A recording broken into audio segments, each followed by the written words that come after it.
Bismillahirrahmanirrahim. Assalamualaikum warahmatullahi wabarakatuh. Alhamdulillahi rabbil alamin wa bihi nasta'inu ala umuri dunya waddin wa ala alihi wa sahbihi wa man tabi'ahum bi ihsanin ila yaumiddin. Rabbi shrah li sadri wa yassir li amri wahlul 'uqdatam min lisani yafqahu qawli, amma ba'd. Hadirin dan hadirat sidang jemaah kuliah maghrib surau Ar-Radah yang dimuliakan oleh Allah Subhanahu wa taala. Alhamdulillah, malam hari ini kita berjumpa di surau yang penuh mubarakah ini untuk kita bersama-sama menyambung ataupun meneruskan kajian kita berkaitan kitab Al-Adab Al-Mufrad karangan Al-Imam Al-Bukhari rahimahullah. Pada bulan lepas saya berhenti pada bab yang ke-7. Bab 7 berkaitan tentang derhaka kepada ibu bapa. Bulan ini saya akan membacakan, insya-Allah jika dipanjangkan ataupun diizinkan oleh Allah Subhanahu wa taala, akan baca 2 bab. Bab yang ke-8 dan juga bab yang ke-9. Okay, tapi untuk memulakan sesi kuliah pada malam hari ini, saya akan bacakan dahulu bab yang ke-8.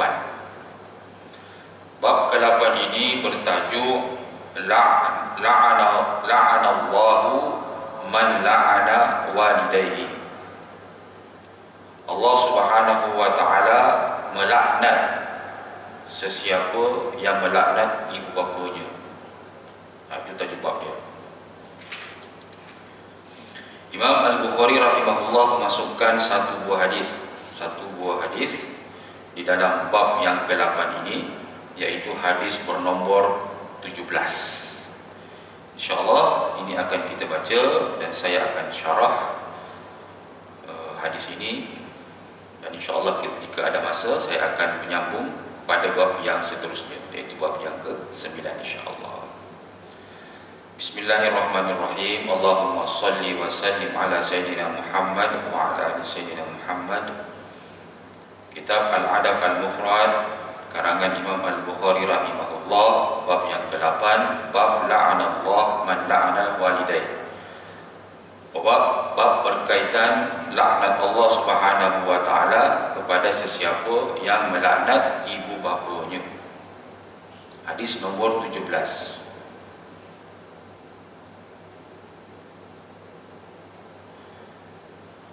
An Abi At-Tufail qol, daripada Abu At-Tufail, dia telah berkata,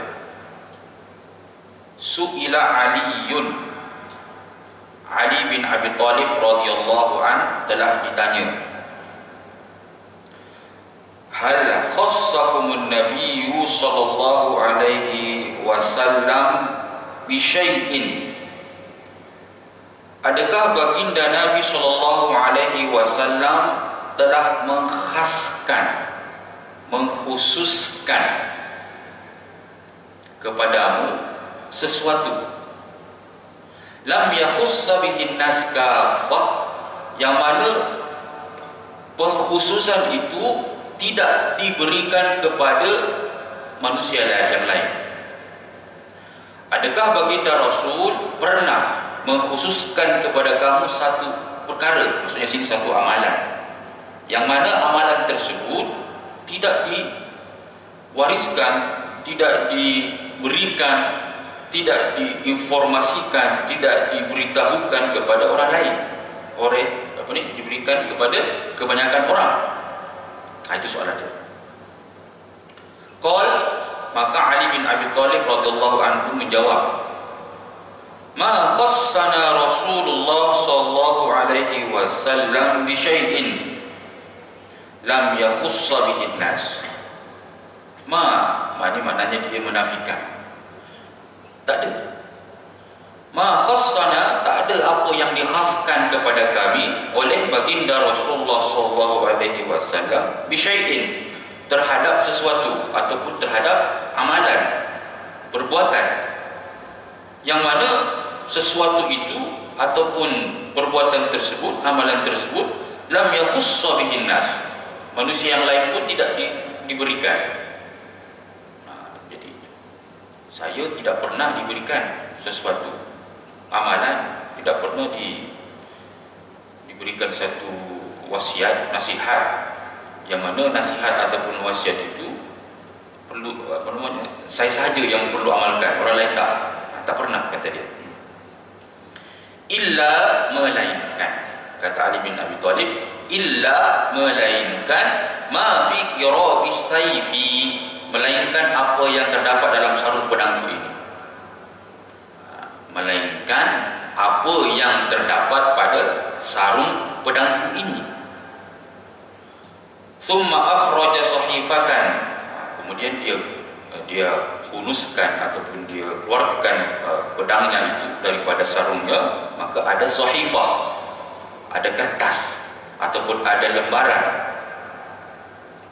Fa idza fiha maktubun, jadi daripada sarung pedang Ali bin Abi Thalib itu terdapat sehelai kertas, yang mana di atas kertas tersebut maktub, tertulis. Ini tulisannya, la'anallahu man zabaha li ghairillah, Allah Subhanahu wa ta'ala telah melaknat sesiapa yang menyembelih selain daripada tujuannya, niatnya kerana Allah Subhanahu wa ta'ala. La'anallahu man saraka manaral ard, Allah Subhanahu wa ta'ala melaknat sesiapa yang mencuri batas-batas tanah. Manaral ard, padanya batasan-batasan tanah, lot. Jadi sebab biasanya tanah ini sudah ada yang punya, ada lot-lotnya masing-masing, pemunyanya sudah ada. Jadi yang dilaknat itu adalah sesiapa yang merubah batasan tanah itu, ataupun dia mengambil walaupun sejengkal, walaupun seinci, walaupun berapa sahaja, yang dia terambil daripada hak jirannya, hak kawannya, ataupun sesiapa sahaja, itu maka dia dilaknat oleh Allah Subhanahu wa ta'ala. La'anallahu man la'ana walidayhi, Allah Subhanahu wa ta'ala melaknat sesiapa yang melaknat ibu bapanya. Inilah poin daripada bab yang kita bahaskan pada malam ini. La'anallahu man awa muhdithan, Allah Subhanahu wa ta'ala melaknat sesiapa yang menolong, yang membantu orang yang berbuat jahat. Itulah hadis itu. Hadis ini adalah hadis yang sahih. Hadisnya adalah hadis yang sahih.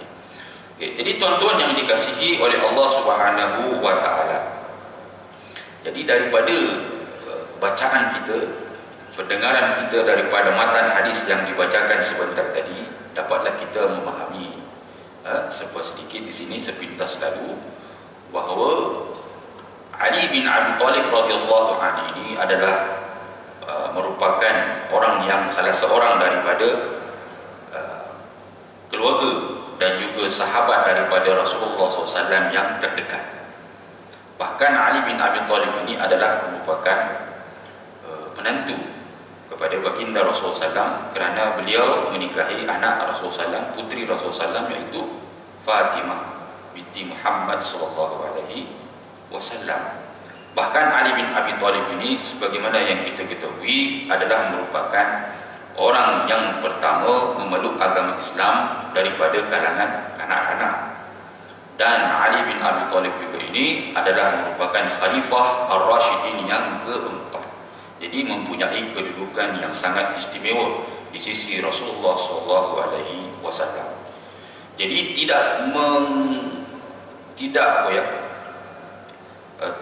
kita nafikan soalan itu terkeluar daripada bibir para sahabat dengan keistimewaan yang dimiliki oleh Ali bin Abi Thalib itu di sisi Rasulullah SAW. Maka tentunya ada di dalam kalangan sahabat yang cuba mengorek rahasia.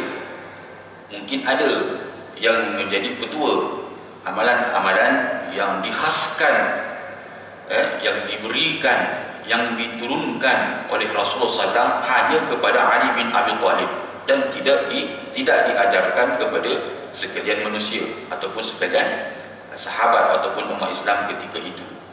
Jadi itulah soalan yang timbul, yang ditanyakan oleh sahabat kepada Ali bin Abi Thalib. Tetapi sebagaimana yang tuan-tuan pun sudah maklum bahawa jawaban daripada Ali bin Abi Thalib bahawa tiada apa yang saya menjadi rahsia pada saya, tiada apa yang saya dikhaskan oleh Rasulullah SAW. Jadi apa yang diajar oleh Rasulullah SAW kepada kamu semua, kepada kita semua, itu jugalah apa yang diajarkan kepada saya, kata Ali. Kalau ada sekalipun mungkin yang ada pada sehelai kertas yang terdapat di dalam pedang saya ini, di dalam sarung pedang saya ini. Itu tadi, sebab itulah dia huduskan pedangnya, maka terkeluarlah sehelai kertas, di mana kertas tersebut sebagaimana tuan-tuan tadi dah mendengarkan isi daripada tulisannya itu, lebih kurang ada 4 perkara penting kat situ, dan semuanya berkaitan tentang laknat. Semuanya keempat perkara penting itu yang terdapat di sehelai kertas di pedang Ali radhiyallahu anhu itu semuanya berkaitan tentang laknat Allah. Yang pertama apa tuan-tuan? Yaitu Allah Subhanahu wa taala melaknat sesiapa yang menyembelih haiwan untuk berkorban ataupun untuk apa-apa sahaja tujuan, tetapi niatnya itu bukan kerana ibadah, bukan kerana Allah Subhanahu wa taala, tetapi mungkin untuk berhala, ataupun dengan niat yang lain. Yang pertama. Yang keduanya adalah laknat Allah kepada sesiapa yang mencuri hak, harta, batasan-batasan tanah saudaranya yang lain. Walhal tanah itu sudah pun ada batasan dia, sudah pun ditanda. Mungkin ditanda dengan kayu ke, ditanda dengan tali ke, apakah. Yang penting dia sudah tahu bahawa ini punyanya Pak Ali contohnya, dan ini Pak Saleh. Dia tahu dah ukuran dia berapa ekar, berapa itu.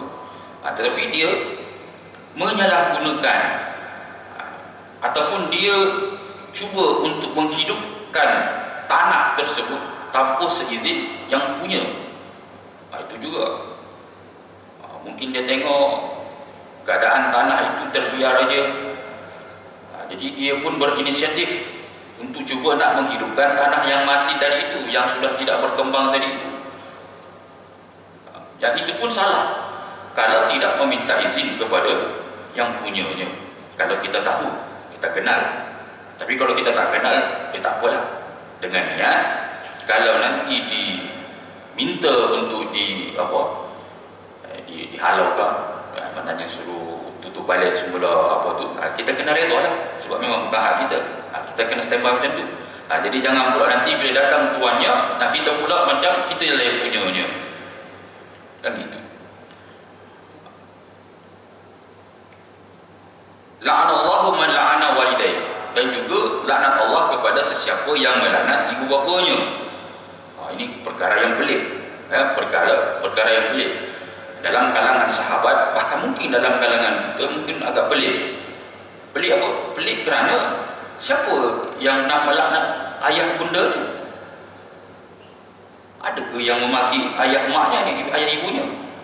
Itu sangat di luar naluk logik kita sebagai manusia, sebagai hamba Allah. Fitrah kita sebagai anak yang saleh sangat-sangat tidak dapat menerima kalau ada seorang anak yang melaknat ibu bapanya.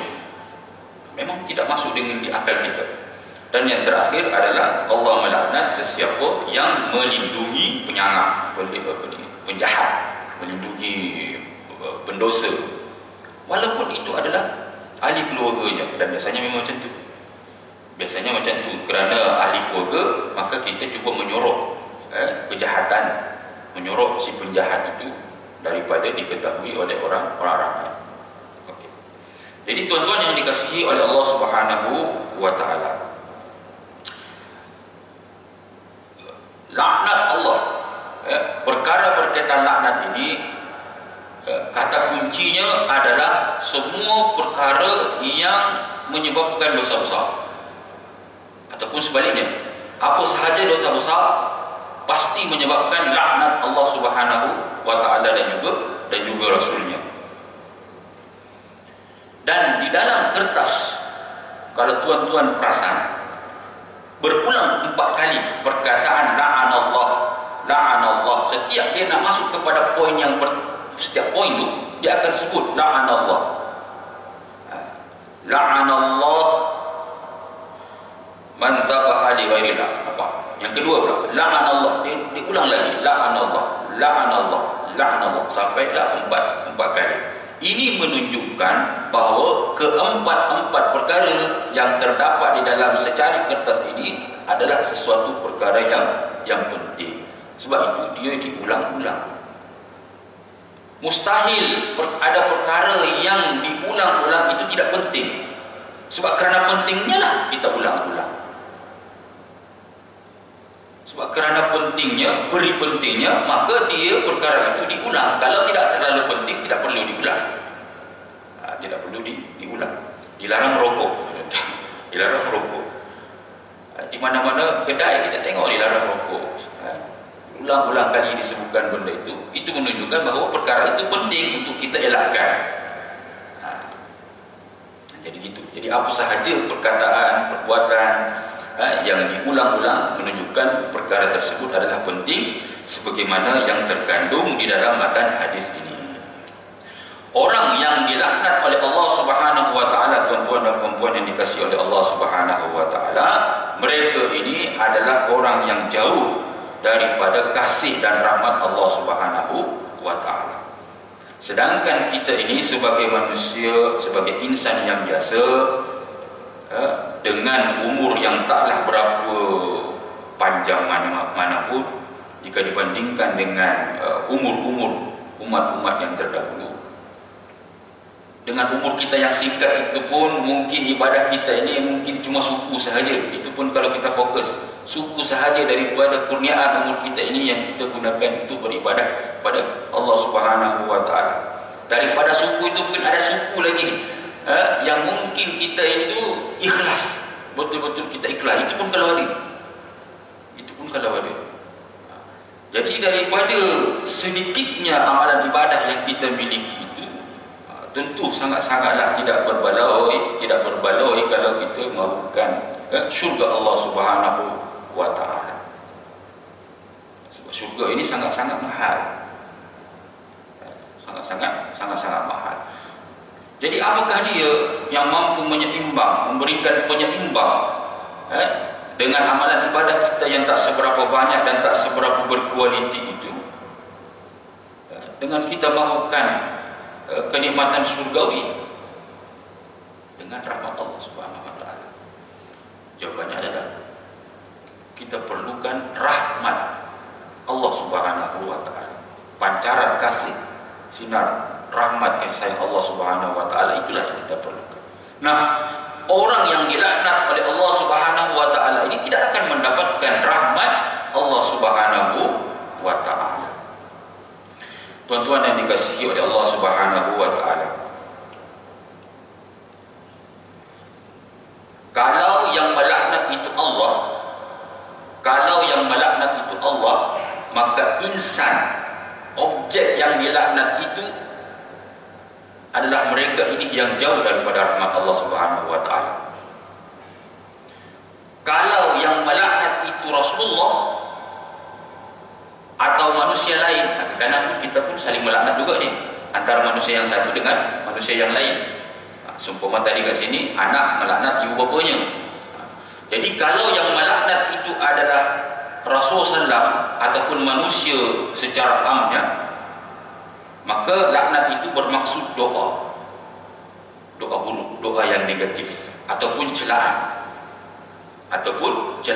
doa yang berimpak negatif kepada yang kita laknat itu.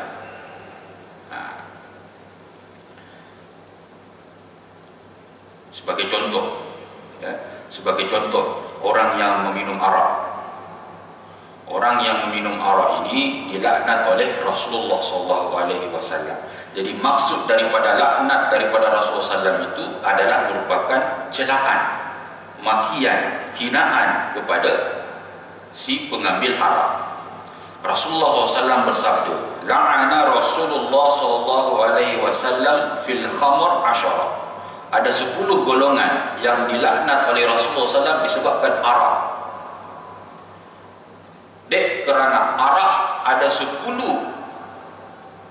golongan yang dilaknat oleh Rasulullah SAW. Asiruha, pemerahnya, maknanya yang buat arak itu. Kalau dulu yang memetik anggur itu, kemudian dia cukakan, dia masamkan menjadi arak lah. Ataupun pembuatnya, asiruha wa mu'tasiruha, ataupun orang yang meminta untuk dibuatkan arak, yang order arak, buatkan saya arak. Wa syaribuha, peminum arak, yang minum arak itu. Wa hamiluha, yang membawa arak itu, yang membawa arak. Wal mahmula ilaih, yang hantar ke sana kemari, dia punya pos dia itu. Mungkin kilangnya di mana? Kilangnya di Shah Alam contoh. Maka dihantar ke Penang, dihantar ke mana. Jadi itu juga adalah merupakan, termasuk juga kena laknat. Wasaqiha, yang menuangkan arak itu, menuangkan arak. Waba'iha, yang menjual arak tersebut. Begitu juga kalau dia bekerja di kedai-kedai yang menjual arak, kedai kedai runcit kan, yang jual arak ni. Tapi yang jaga kaunter itu Melayu, itu masalah lah. Itu juga masalah. Wa akilu thamaniha, dan yang mengambil upah daripada jualan arak itu.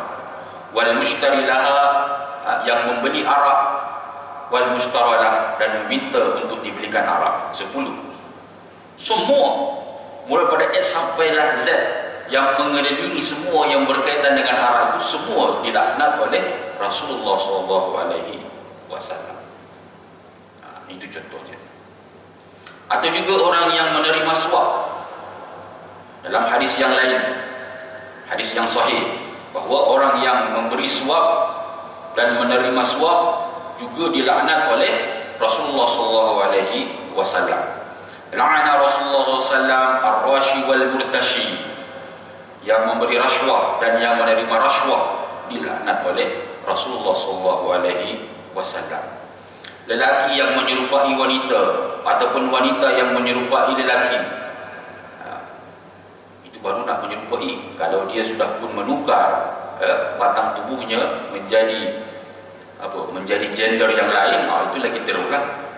La'ana Rasulullah SAW al-mutasyabbihina minar rijali bin nisa. Rasulullah SAW melaknat lelaki yang menyerupai wanita. Wal mutasyabbihati minan nisa bil rijal, begitu juga wanita yang menyerupai lelaki. Orang yang menyambung rambut dan membuat tatu, yang menyambung rambut. Kadang kita tengok ni, biasa banyak ni, dia nak pergi ke mana, ke pesta ke kenduri kendara ke, rambut dia sambung, supaya jadi kembang, mekar, nampak cantik ke rambut dia. Walhal dia tengok makin buruk ya. Kalau dia lah menyambung rambut. Ini juga dilaknat oleh Rasulullah SAW. La'anallahu al-wasilah wal mustausilah. Allah, ini Allah yang melaknat, bukan Rasulullah SAW.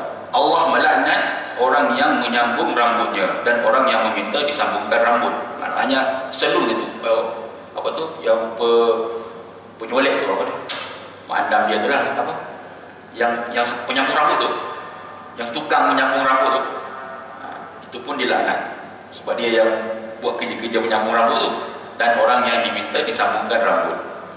Begitu juga dengan yang pencacah tatu dan yang meminta dicacah tatu. Tapi kalau dia itu kerana faktor kesihatan, tiada masalah.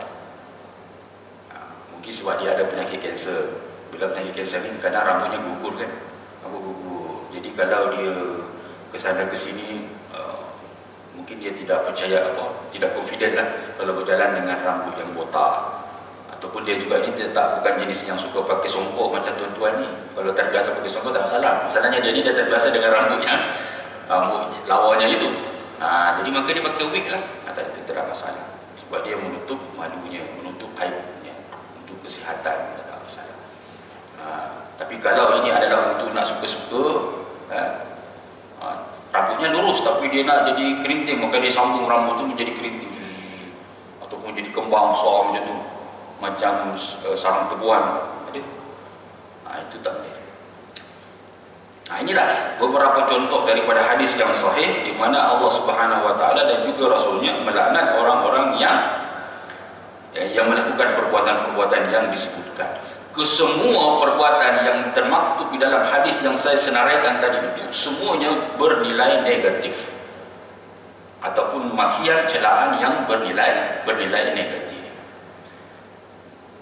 Yang kedua, menyembelih selain daripada niatnya itu selain daripada Allah Subhanahu Wa Taala. Ini juga adalah merupakan faktor yang menyebabkan seseorang itu mendapatkan laknat Allah Subhanahu Wa Taala. Kenapa? Kerana ianya termasuk dengan kategori syirik. Termasuk dengan kategori syirik. Kita sembelih kambing itu tujuannya untuk memuja pokok sebagai contoh, memuja sungai. Itu adalah termasuk dalam kategori syirik. Sebab itu Allah Subhanahu Wa Taala melaknat dia. Sedangkan kita ini sebagai manusia, makhluk ciptaan Allah Subhanahu Wa Taala, telah pun diberikan sangat-sangat banyak nikmat. Sangat-sangat banyak diberikan kita nikmat oleh Allah Subhanahu Wa Taala. Inna a'tainaka kal kautsar. Sungguh kami telah memberikan, menganugerahkan kepada kamu nikmat yang sangat banyak. Jadi kenapa dengan nikmat kita yang sudah pun diberikan yang sangat banyak oleh Allah Subhanahu Wa Taala itu justru kita mahu mensyirikkan Allah Subhanahu Wa Taala? Itu tidak sepatutnya untuk dilakukan oleh seorang insan ataupun hamba Allah yang taat. Okey, poin yang seterusnya yang paling penting di sini adalah melaknat Allah Subhanahu Wa Taala belum lagi. Allah melaknat orang yang mencuri batasan tanah. Secara hakikatnya yang tersurat, tuan-tuan mungkin sudah fahamlah siapa yang mengambil batasan tanah. Bahkan orang boleh bergaduh tu. Boleh bergaduh kalau kita tidak minta izin lah, contoh untuk kita nak tukar pagar. Bila ada berjiran tu kan, kita nak tukar pagar. Asalnya pagar yang dibuat oleh developer ni gunakan besi juri besi tu je, yang biasa. Lepas tu kita dah tembokkan dia, tak minta izin dengan jiran kita sebelah, walaupun menggunakan duit kita buat pagar pembatas itu kan, tembok lebih cantik lagi, tapi kan nanti boleh gaduh, boleh menyebabkan gaduh sesama jiran. Itu apatah lagi kalau kita mengambil sedikit tanah dia itu, batasan dia itu, dia punya dia lagi mengambil. Begitu juga dengan lot parking ini. Minta maaf cakap, lot parking itu sudah pun dikhaskan kepada penceramah, kan? Kepada OKU, itu sudah dikhaskan. Bahkan tulisan pun dah besar-besar, khas untuk penceramah. Tapi saya suka dekat surau ni, bila saya datang kosong aja. Maknanya dia ini tahu batasan dia. Ini bukan hak saya, ini bukan tanah saya, ini bukan lot saya. Saya tak boleh parking di sini. Saya tak boleh parking di sini. Ini penceramahnya. Maka dikosongkan. Jadi kita datang, kosong, kita boleh parking. Begitu juga dengan parking-parking di kawasan-kawasan yang sudah pun ditetapkan sebagai OKU sebagai contoh. Kalau kalau sekejap tak apalah. Kalau kita nak masuk ke situ sekejap dalam masa seminit 2 minit, tak ada masalah. Masalahnya kita tinggal tu sejam 2 jam 3 jam kita pergi melencong pula. Pergi shopping, akhirnya kita pun lupa kita ni rupanya parking di tempat orang. Okey, itu salah. Kalau sekejap ataupun ada pemandu kat dalam tu tak ada masalah lah. Itu kena hati-hati lah. Kena hati-hati. Begitu juga kalau kita mengusahakan tanah yang dimiliki oleh bandaraya ataupun di BKL kan. Sebab kadang tanah-tanah di luar kita ni, contohlah kawasan surau ni, sampai mana batasan tanah surau kita ni? Kadang yang kita buat jadi parking itu adalah milik bandaraya, milik MPKJ. Kita simen, pecah dia punya. Itu kan sebenarnya apa? Kita tanam, biasanya MPKJ kan tanam pokok kan, untuk taman. Lepas tu kita pecah, lepas tu kita simen untuk parking kita, untuk motor kita. Tak ada masalah kalau perkara tersebut tidak merugikan orang lain. Satu, tidak merugikan orang lain. Sebab MPKJ tu dia tanam pokok tu, dia kan pokok ya, apa dipanggil ni? Apa istilah dia tu? Yang kita landscape dia lah. Kerana dia tanam pokok tu kan, setiap rumah tu ada tu. Itu tujuannya kan untuk kesegaran. Untuk kesegaran. Tapi kita tebang pokok tu, pecahkan dia punya landscape tadi itu, simen untuk parking punya kenderaan kita. Satu, tidak ada masalah kalau jiran kita tidak marah.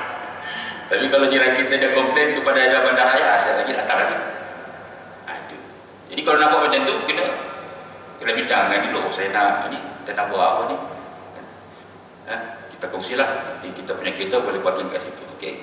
Kalau pakai macam tu, okey. Yang kedua, kalau nanti yang punya tanah itu, iaitu dalam hal ini MPKJ, dia datang, dia kata, ini bang, ini tanah kerajaan. Abang buat apa? Kena bawa balik. Kita kena bawa balik. Jangan pula kita bertengkar lagi. Oh, saya dah lama dah buat benda ni, dah 10 tahun dah. Macam kita pula yang punya apa tu. Jadi kalau dia kata kena buat balik, kena buat balik. Buat lagi macam ada sikit yang asal. Macam tu saya sebut tadi. Kalau ada tanah yang terbiar, dan kita rasa ini susah ni kalau ini, nanti nyamuk aja, jadi ular, jadi sarang ular nanti kat situ. Apa kata kita tebang, lepas tu kita jual untuk jadi food court bagi contoh. Untuk niaga kat situ. Buat. Walaupun bukan tanah kita. Tapi kalau datang nanti yang punya tanah, dia tutup balik, dia suruh tutup balik kita punya food court itu. Jangan pula kita marah dengan syarat macam itulah.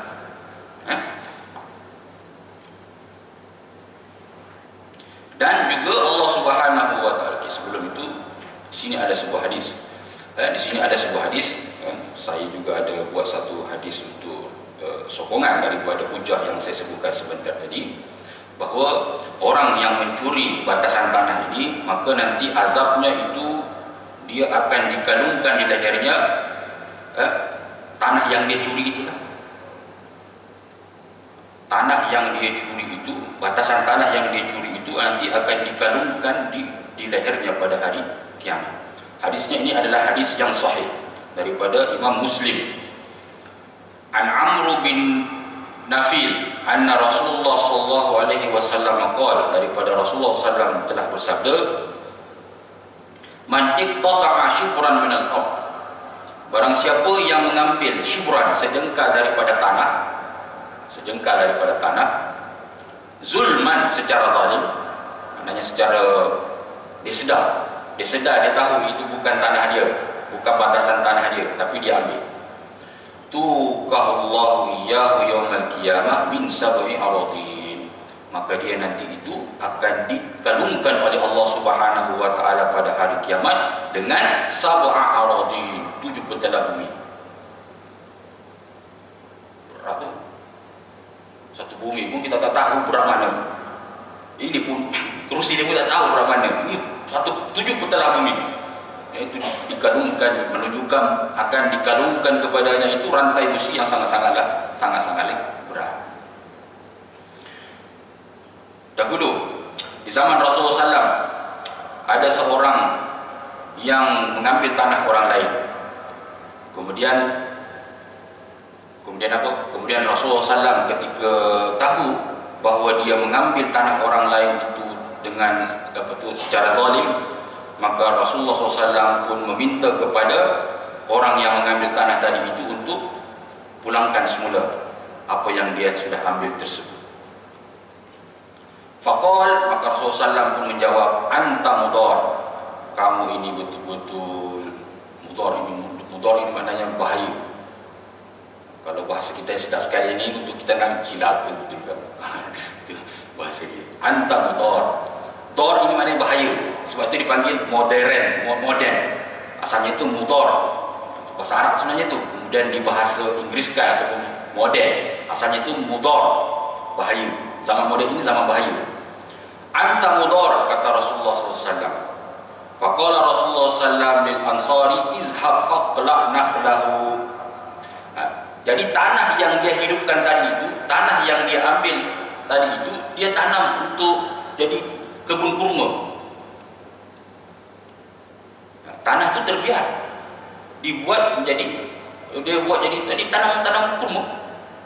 Jadi bila tumbuh lebat besar macam itu, orang yang punya tanah itu datang, ini tanah saya, tolong cantas, tolong tebang kurma-kurma ini, kosongkan semula macam biasa. Oh, dia tak nak. Maka dia pun merujuk kepada Rasulullah SAW. Dia telah ambil saya punya tanah dan dia buat kebun kurma. Maka dijawab, anta mudar, kamu ini cilaka, kamu ini bahaya. Pergilah sekarang kamu ke apa itu dan minta supaya dia potong, tebang pokok kurma tersebut. Sudah masih saya. Okey, saya tangguhkan sekejap untuk kita berikan laluan azan isya. InsyaAllah.